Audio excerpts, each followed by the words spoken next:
All right, so we are here with, Aleksa Baskot.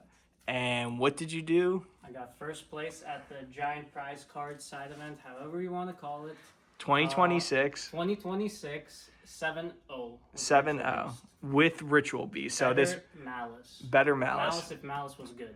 Right. So no Branded Draco Tail, no Radiant Typhoon. You decided not to play any of those meta decks. No sub-engines. This was a pure Ritual Beast. Pure Ritual Beast, and you go 7-0 Yes. in a side event after what happened in the main event for you? X3 straight off the bat scrubbed out because I was just bricking like crazy. Like every single game I was bricking. And I was like, you know what? I got all the bad luck out of the way. Now I can win this. So. Which is great. Congrats. I mean, it's very hard to do. Go 7 straight rounds with a rogue deck. I mean, I don't think we've seen I don't think it's even classified as rogue anymore because I haven't heard people even mentioning it. So. Yeah, it's crazy. And nobody's talking about this deck. Yeah. Nobody. I think you're the only one that still plays this deck, honestly. Probably. And I've been playing it for like 2 years straight now. So. Yeah, right. So is that the reason why you wanted to play it, or? Yeah, I'm not gonna switch off of it. You'll never stop? No. Okay. Never. All right. Well, let's get into the list. So this is the best card: 3 Ritual Beast Elder. Do you imprint this? You please imprint this because it's great. Imprint, bounce it, do whatever you want. People did not imprint, but they did bounce it, thinking I don't gain a normal summon, and then they were very disappointed when I normaled it again, and then I normaled again. So that's the best card. But then we have Cannahawk, which is the heart and soul of the deck.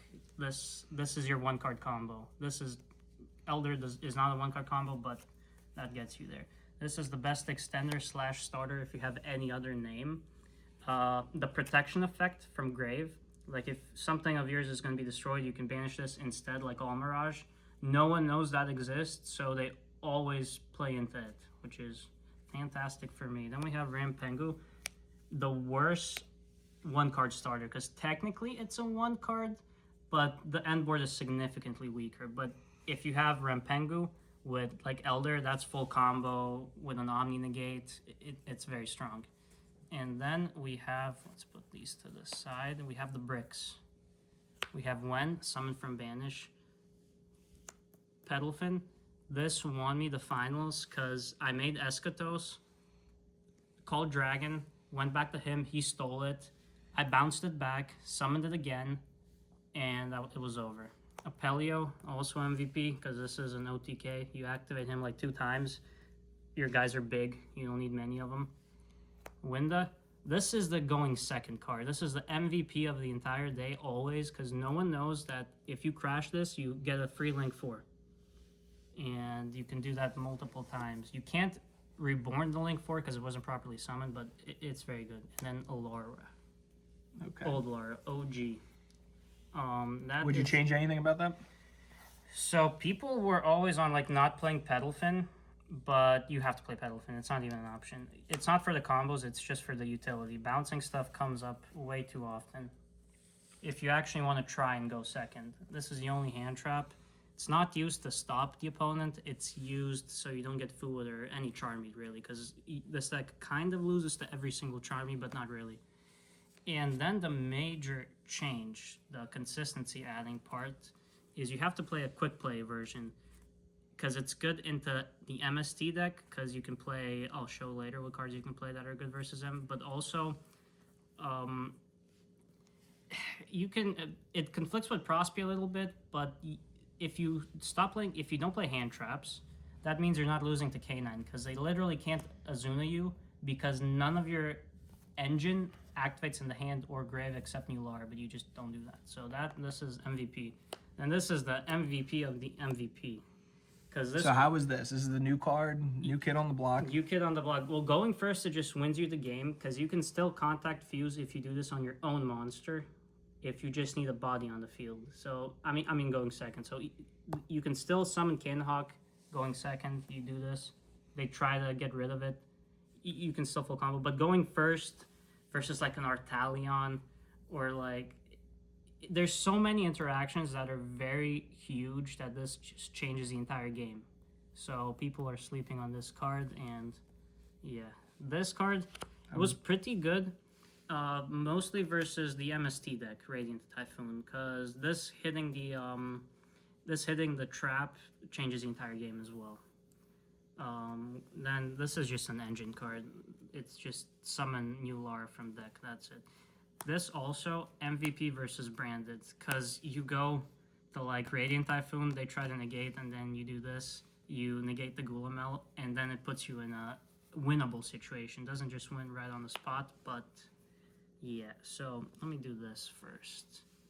Just one, because you can play this instead of the second one, and you have enough consistency with the quick play draw 2 where it's fine. Called by you have to for the Charmies, and then one, it conflicts with the Radiant Typhoon, but you still have to keep it in just one Steeds.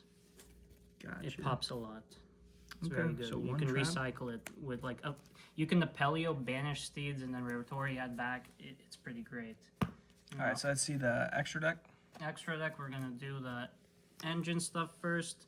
Oh, by the way, let me just interrupt. In the main deck, I am not playing the Nemesis package, because you want to max out on consistency and like live cards game 1 if you're going second. So, and there's nothing really to blind make. Like, it's fine making a Colossus versus some matches, not that good. And you can make Eschatos, Call Dragon, but again, it's not worth going blind into anything at this moment. So this, mandatory, you have to play 2 of this. Revertori, banish, it's good versus Mitsu because it can't tribute for cost with the prayers. This plus 5 Ritual Beast cards in hand was what happened in the finals, because I'll turn 3, make this 5 Omni Negates. They lose right after that. That's when they lose. This, banish off of Rampengu, never summoned it otherwise, although it can come up. Good old Canahawk, 2 is enough, you don't need more. There's not much really to say about Canahawk, everyone knows what Canahawk does. This has to be a 2 of, for certain combos, to make Colossus. If you're using the 1 card Canahawk combo, this has to be there. It's not even an option, because you might have to link it off and then you need another one for the grind game. Now, generic stuff, IP, SP, self-explanatory, it's part of the end board. I play this in the extra deck. This is Prospe targets game 1, because you literally don't even play the cards in the main deck to use these. Technically, this can add a Pelio as well. But Colossus won me a lot of games. And then this is for the, whatchamacallit? Fallen in the Virtuous. Fallen in the Virtuous, yes. You don't need a third one. It's completely unnecessary. Side deck, the Goo. The one of. The one of I never saw today, which was very disappointing. Still mandatory. Fua didn't do a lot of work. I rarely was playing against the deck that I was like, you know what, I'll have this instead of like a Perulia, which is the next card, or any other quick play, but it's still necessary. All of these are necessary at trios. This makes certain matches winnable. Then completely siding the entire package out. So no more Protos.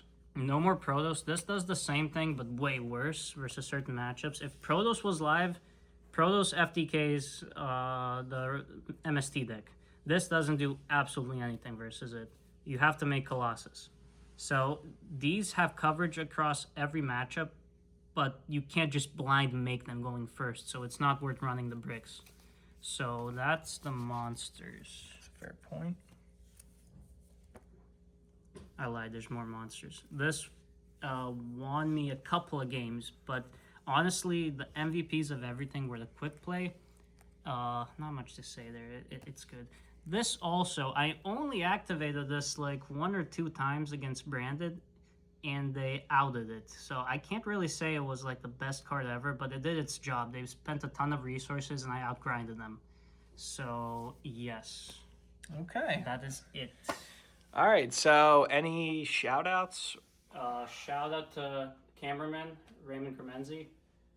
Ethan right over there. He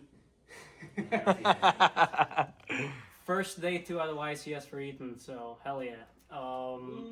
And John, who almost made day 2. Almost. Yeah. He's playing the worst version of Ritual Beast, which is Malice. I'll get him to figure out what he needs to be doing. Okay. Why Dormouse when you can Cannahawk. It's the same thing, but just better. It adds itself after 2 turns. So what can we expect in the future? Just I have to continue playing I have to do good at YCS eventually with this deck. That's gonna happen. and get the feature match like we always talked about. Yes, I have to get the feature match. That's my goal. I don't even have to day 2. If I get a feature match, I'm happy. Happy camper. Okay.